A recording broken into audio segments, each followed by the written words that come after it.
Alors bonjour et bienvenue à tous dans ce nouveau podcast avec Lucie. Du coup, on va te donner 3 erreurs à ne plus faire avec ton ex. Et ces 3 erreurs, c'est vraiment ce qui va ruiner ta relation. C'est vraiment ce qui va ruiner ta reconquête amoureuse. Et plus tu vas continuer à faire ces erreurs, moins tu auras de chance de récupérer ton ex. Donc c'est pour ça qu'on va te faire une petite vidéo là-dessus. Le but, c'est que tu arrêtes ces erreurs et on va te donner des solutions par rapport à ça. On va démarrer du coup tout de suite avec une des premières erreurs qui est d'être trop présent avec son ex. Si tu es trop présent avec ton ex, forcément, ça va pas aller. Parce que si tu es trop présent, tu n'arrives pas à créer ce sentiment de manque. Et pour récupérer ton ex, il faut absolument créer ce manque. Ouais, parce que si tu n'arrives pas à créer ce manque, tu n'as pas cette aversion à la perte qui peut t'aider justement à la reconquête. Le deuxième signe qui fait que tu fais des erreurs, c'est que tu veux tout de suite et du coup, tu vas par reconduction être forcément vouloir toujours être en contact avec ton ex. Tu vas vouloir aller vite dans les choses et tu vas même pas faire l'introspection correctement. Tu vas pas décoder ton ex correctement. Et tout ça, ça va faire que ta reconquête va être ruinée parce que du coup, tu respectes déjà parce que ton ex te demande, donc de l'espace, du temps. Et en plus, tu vas pas comprendre vraiment ce que ton ex attend et pourquoi ton ex a fait cette rupture. Donc, tu pourras pas amener une réponse, entre guillemets, à la rupture pour aider ton ex à revenir vers toi. Et si tu es trop présent avec ton ex, donc il y a la première erreur, et si en plus de ça, tu veux tout et tout de suite, en fait, le problème, c'est que si tu veux tout et tout de suite, et c'est normal de vouloir récupérer ton ex au plus vite, tu vas, entre guillemets, mal gérer tes émotions, et tu vas vouloir être absolument dans, putain, il faut que je parle de ça à mon ex parce que ça me donnerait une chance de plus de récupérer mon ex. Alors que c'est pas du tout comme ça que ça fonctionne. Il y a la raison pour ça, c'est qu'en fait, on veut pas perdre son ex, et c'est logique, t'as pas envie de perdre ton ex tout de suite, et tu veux mettre de côté, cette période-là, une rupture, on sait tous que c'est difficile. On a envie de vite passer, de tourner la page avec cette rupture et de relancer, entre guillemets, la relation amoureuse. Et c'est pas comme ça que ça fonctionne. Malheureusement, on verra par rapport aux solutions comment faut faire. Mais effectivement, si t'es trop présent et si tu vas trop vite, parce que tu veux récupérer ton ex tout de suite, ça marche pas, c'est complètement une erreur, c'est même presque un interdit, en fait, à ce niveau-là. Ouais, carrément, parce que du coup, tu vas limite harceler ton ex avec des SMS, qui est un des interdits qui très très très souvent fait. Alors ne t'en fais pas si tu le fais, ça arrive très souvent, donc il y a quand même moyen de récupérer ton ex quoi qu'il arrive. Tu vas forcément essayer de convaincre ton ex par A plus B, tu vas trouver des raisons logiques à ça, sauf que l'amour c'est pas logique, ça c'est des choses que tu ressens, c'est pas quelque chose que tu fabriques entre guillemets. Donc il faut vraiment que tu prennes du recul, que tu prennes de la patience et tout ça, ça va t'aider dans ta reconquête. Alors, petit aparté, je sais que la question qui te brûle les lèvres, c'est « Est-ce que j'ai encore une chance avec mon ex ?» Et tu as raison, car cette question est primordiale avant d'avancer dans ta reconquête amoureuse. Et c'est pour cela qu'avec Florent, on a créé un test simple et gratuit qui détermine le pourcentage de chances que tu as de récupérer ton ex. Tu vas voir, c'est assez sympa à faire. Et pour faire ce test, rien de plus simple. Rendez-vous dans la description juste en dessous de la vidéo et clique sur le lien. Et je t'enverrai personnellement tes résultats dans les 24 heures. Et oui, je ne suis pas un robot non plus. Sur ce, bonne vidéo et bonne reconquête. D'ailleurs, tu parlais de convaincre son ex. Effectivement, si tu veux convaincre ton ex, entre guillemets, c'est une erreur à ne pas faire. Parce que si tu convaincs ton ex, t'essayes de prouver par A plus B que vous êtes faits pour être ensemble tous les deux et que voilà, tu vas changer, etc. et tout va aller pour le mieux, ça va pas fonctionner. On convainc quelqu'un, par exemple, un vendeur va essayer de te convaincre d'acheter une télé, par exemple, chez lui, dans son magasin, mais ça va pas forcément marcher. Le mieux, si tu veux arriver entre guillemets à tes fins, c'est de persuader. C'est la solution qu'on en parlera tout à l'heure. Si tu essaies de convaincre, en fait, tu vas simplement dire, oui, on était bien ensemble, oui, il y avait ça qui allait pas, mais si on corrige ça, en fait, tout ira bien. Et c'est pas du tout comme ça. Pour récupérer ton ex, si tu passes par la logique, ça fonctionnera pas. Il faut absolument passer par la persuasion qui fait du coup appel plus au sentiment. Donc du coup, on a vu les 3 erreurs, qui est être trop présent, de vouloir tout de suite et d'essayer de convaincre par A plus B que vous deux, c'était le pied total et qu'il faut continuer. Donc la raison, on l'a expliqué aussi tout à l'heure, tu as envie d'aller le plus rapidement possible, tu pas envie de perdre ton ex. Et donc du coup, on va te donner les solutions par rapport à ça. On disait, il faut, si tu es trop présent, c'est une erreur. La solution par rapport à ça, du coup, c'est d'être beaucoup plus patient. Et si tu es plus patient, tu vas pas te ruer sur ton téléphone, par exemple, pour récupérer ton ex si tu as un message de sa part. Tu vas attendre un petit peu de temps. Au début, tu vas te forcer à prendre du temps pour répondre. Et tu verras que plus tu vas prendre de temps, plus ce sera mieux parce que dans ta tête, tu seras pas dans l'émotion. Si tu si tu reçois un SMS de ton ex qui te dit un truc assez positif, tu vas dire stop, c'est bon, la porte elle est ouverte, j'y vais. Alors qu'en vrai, si tu attends 3-4 heures par exemple, c'est un exemple, tu vas répondre quelque chose de différemment. Tu verras qu'en fait, même un jour après, tu répondras pas la même chose que si tu avais répondu directement. Et ça, c'est ultra intéressant. Ouais, parce que souvent, quand tu n'es pas patient, tu vas réagir tout de suite avec tes émotions et ça va pas être forcément les bonnes émotions, en tout cas, que tu vas véhiculer vers ton ex. Alors, le fait d'être patient, c'est hyper difficile, on le sait, pour vous, pour toi, ce que c'est la patience, et que, du coup, t'as peur que ton ex aille voir ailleurs.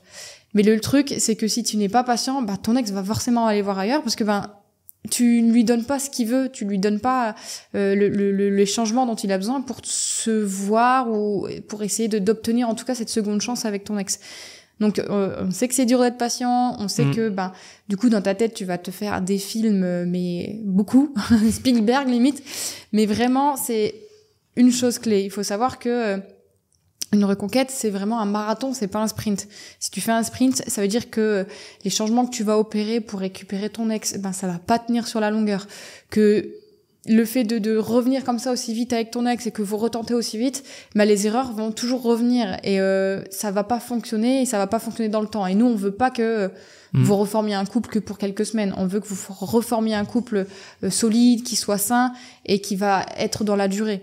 Donc vraiment la patience c'est hyper dur à avoir. Alors il y a des choses que tu peux faire pour t'aider à être un peu plus patient, c'est de t'occuper l'esprit, de pas être toujours à mon ex, je pense à lui, je fais faire que par rapport à lui. Non, faut vraiment que tu penses à toi en premier pour que ton ex tu le mettes un petit peu de côté et toi ta priorité ça sera de te faire du bien, de faire des choses qui te font plaisir, qui vont t'aider justement à mettre de côté ton ex et à être patient. Du coup. Ouais, et c'est vrai comme tu l'as dit, si t'es pas patient et que t'arrives à coucher avec ton ex assez rapidement, tant mieux pour toi si c'est ce que t'as envie. Mais derrière, effectivement, qu'est-ce que ça va donner pour la suite? On dit souvent qu'une rupture qui est courte et une reconquête qui est très courte, finalement la relation par la suite, le couple va vite se terminer en fait, parce que ça va pas être construit sur de bonnes bases.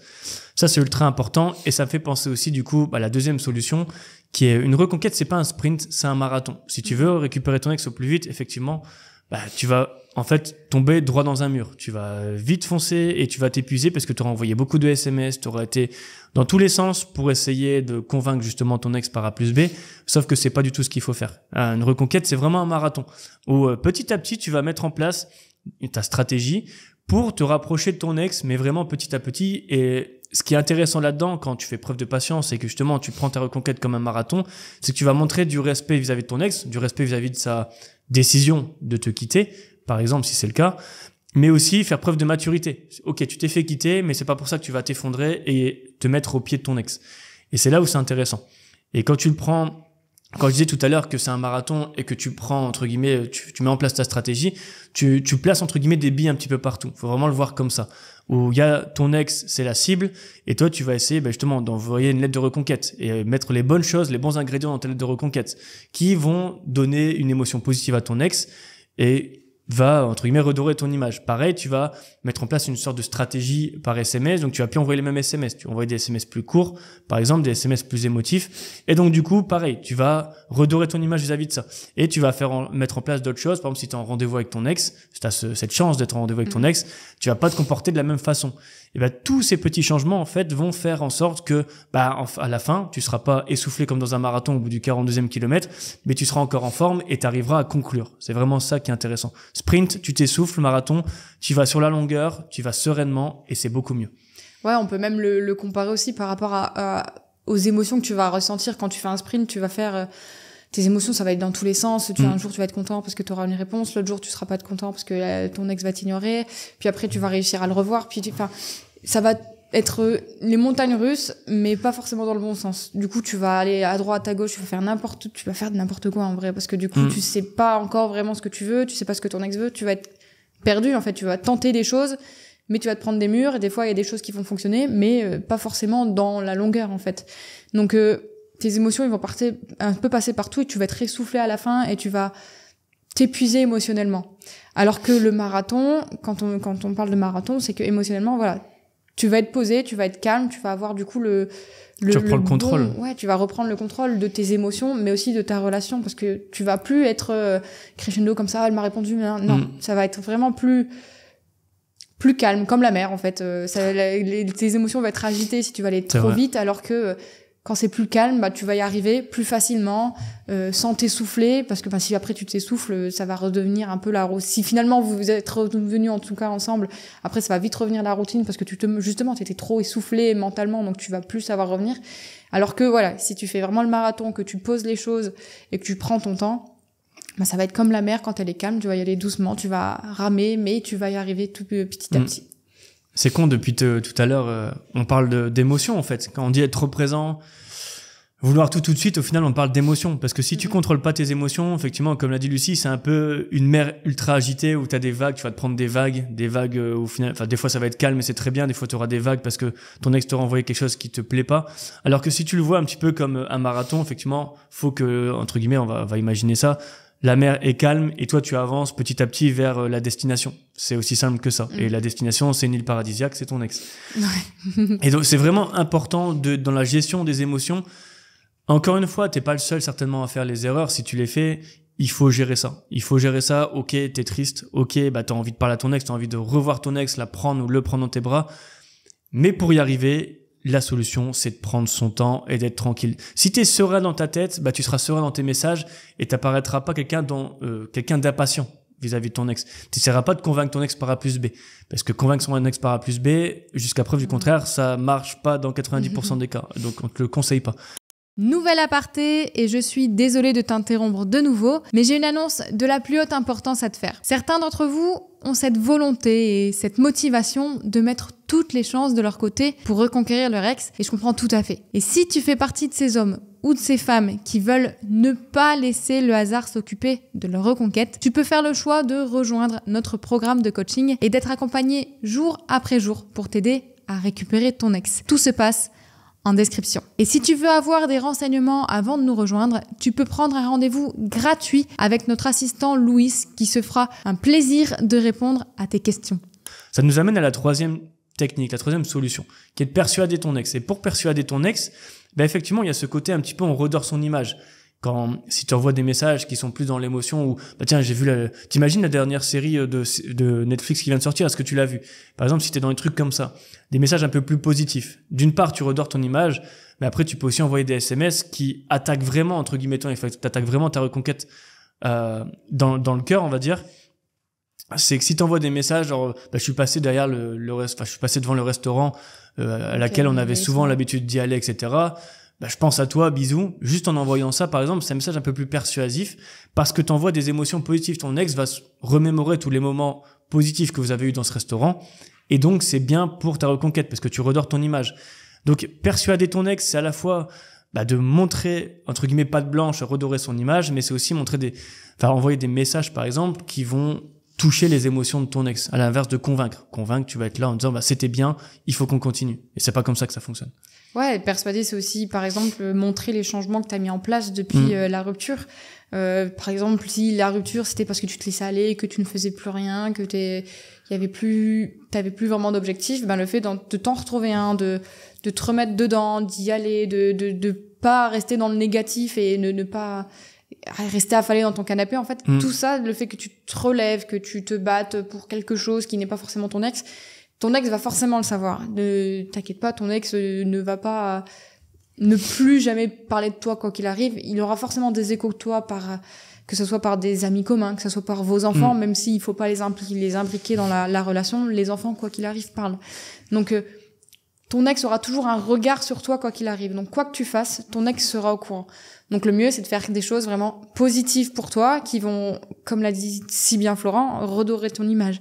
Que ça soit par la lettre, que ça soit par des SMS, mais tu peux aussi par plein d'autres techniques dont on parle souvent sur la chaîne. Ça peut être l'orbiting, ça peut être les techniques après de push and pull, ça peut être vraiment beaucoup de choses qui peuvent t'aider justement à redorer un petit peu ton image. Et le but, quand on dit user de la persuasion, quand tu veux persuader ton ex, c'est vrai que avec un comportement qui est différent et qui est plus serein, ou S'imagine si tu te dis dans ta tête que tu vas récupérer ton ex, mais ok, ce sera pas aujourd'hui, ce sera pas demain, mais ce sera dans un mois ou deux, mais que tu es persuadé, que tu as cette vision, que tu sais que ça va marcher, tu seras plus serein et ton comportement va aussi persuader ton ex que finalement c'était une erreur de te quitter. Donc voilà. C'était les 3 erreurs. On a voulu du coup parler des 3 erreurs un peu communes dans une reconquête amoureuse. J'espère que les solutions t'ont aussi plu. N'hésite pas, en tout cas, si tu as besoin, allez en description. Il y a pas mal de cadeaux là-dedans. Il y a des quiz. Tu peux appeler aussi Lucie, etc. en coaching. N'hésite pas. En tout cas, nous on dit à bientôt pour une prochaine vidéo. Bisous. Bisous.